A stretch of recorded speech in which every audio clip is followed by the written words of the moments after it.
आज सोन्यानंतर पुढचा मोठा धक्का देणारा धातू कोणता असेल असा प्रश्न तुम्हालाही पडला असेल. तर त्याचं उत्तर आहे तांबे, ज्याला आपण कॉपर सुद्धा म्हणतो.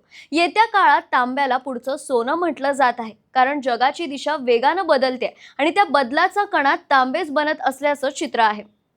तांब्याचा वापर आज केवळ भांडी किंवा वायर पुरता मर्यादित राहिलेला नाही. इलेक्ट्रिक वाहनं, mobile phone, 5G network, solar panels, वीज वितरण, स्मार्ट सिटी प्रकल्प, डेटा सेंटर्स या सगळ्यांचा जीव म्हणजे तांबे. कारण तांबे उत्तम विद्युत वाहक आहे, टिकाऊ आहे आणि रिसायकलही होतो. किमतीबद्दल बोलायचं झालं तर सध्या आंतरराष्ट्रीय बाजारात तांबे प्रति टन हजारो डॉलर्सच्या आसपास व्यवहारात आहे. तर भारतात प्रति किलो सुमारे 800 ते 950 रुपयांच्या दरम्यान तांब्याचे भाव पाहायला मिळत आहेत. तज्ज्ञांच्या मते इलेक्ट्रिक वाहनं आणि ग्रीन एनर्जीची मागणी वाढत गेली तर तांब्याची मागणी पुरवठ्यापेक्षा जास्त होऊ शकते. म्हणूनच गुंतवणुकीच्या दृष्टीनेही तांबे महत्त्वाचे ठरत आहे. दीर्घकालीन गुंतवणूक, महागाईपासून संरक्षण आणि औद्योगिक मागणीचा फायदा, हे सगळे फायदे तांब्यात दिसून येतात. काही जण तर म्हणतात आज जो तांबा साठवतोय तो उद्या सोन्यासारखा चमकू शकतो.